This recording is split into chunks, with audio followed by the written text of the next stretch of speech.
Many still protesting the decision not to indict the police officer involved in Eric Garner's death.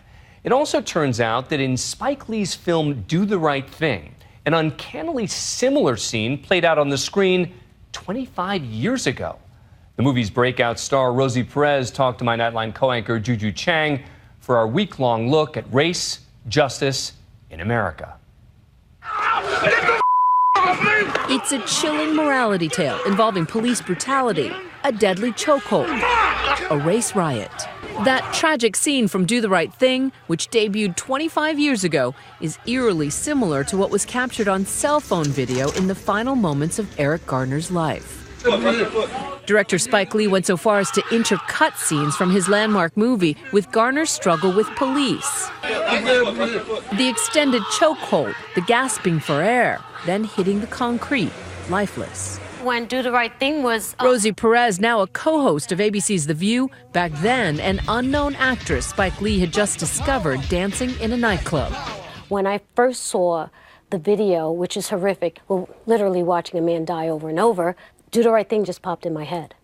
1980s in New York City just flooded me from head to toe. And when you see the chokehold Yeah. used 25 years ago in Do the Right Thing, and then a chokehold being used in the Garner case, what goes through your mind? Fear. As a person of color, fear.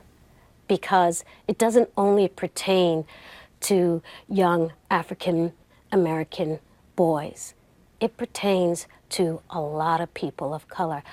I myself knew when I was younger, if a police came your way, just shut up, don't make any moves. Yes, officer, no, officer. And I still feel that way.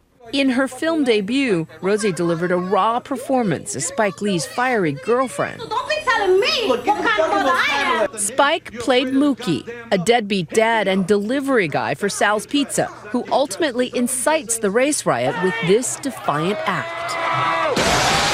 The film put the 32-year-old wonderkind, producer, director, and Oscar-nominated writer on the map in 1989. Over the years, its cultural significance only growing, now taught in schools and part of the National Film Registry. There's where Sal's was, right there. Right there, that's where Sal's was. We went back this afternoon to that corner in Bed-Stuy, Brooklyn, with the actor who played the ill-fated Radio Raheem. And then he goes running in and throws the garbage can into the window. First time it bounced right off. It did? Oh, that's hysterical. Yeah, then it's stuck in the window. Like, come on, Spike, get it together, man. Put a little elbow grease in Third time there. is the charm. There you go. His boombox recently sold at auction for more than $9,000. In the movie, his loud music irritates his Italian neighbors, and a street fight erupts.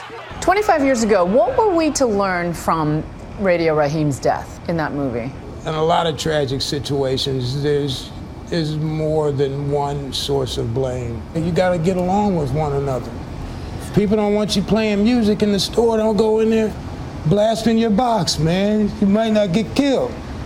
But at the same time... That's Radio Raheem talking right there. Yeah, but he shouldn't have got killed. If you had a young Radio Raheem sitting right here, what would you say to that young black man? Don't go looking for trouble. I mean, just use your common sense. I understand about youth. Just be aware that it can get dangerous real quick. Bill Nunn is pained by the poignant parallels between his fictional portrayal and the case of Eric Garner, the father of 6 from Staten Island. For me, I'm just getting a little tired of these poor mothers, grieving their sons and children. And yet all those years ago, Do the Right Thing had been inspired by the real-life case of Michael Stewart, a young graffiti artist who died of asphyxiation in police custody. It's life imitating art, yeah. We kind of did a thing about a moment in time that had happened. It wasn't the first moment, and it hasn't been the last. In the Stewart case, 3 officers were acquitted, but only after being indicted for criminally negligent homicide, assault, and perjury, when the city's medical examiner found Stewart had been strangled. What really is so striking to me that we are going backwards. At least there was an indictment. There was a day in court. There was a day in court, and we were robbed of that. I do not understand for the life of me how the grand jury could not rule for an indictment. But Rosie says she also grew to understand the complexities of being a cop when her cousin became one. The first thought wasn't, oh, we're so proud of you. We were like, oh my gosh, you could be shot and killed. You know, to understand that police officers put their lives on the line for us, you know, an immense amount of respect was built inside my heart for all of them. President Obama praised Spike Lee as an artist who holds a mirror up to society. If he were to hold up that same mirror today, what would we see? Unfortunately, a lot of the same things. Unfortunately. And it breaks my heart. This is a great nation. We have our blemishes, but this is a big one. We're all Americans here, you know.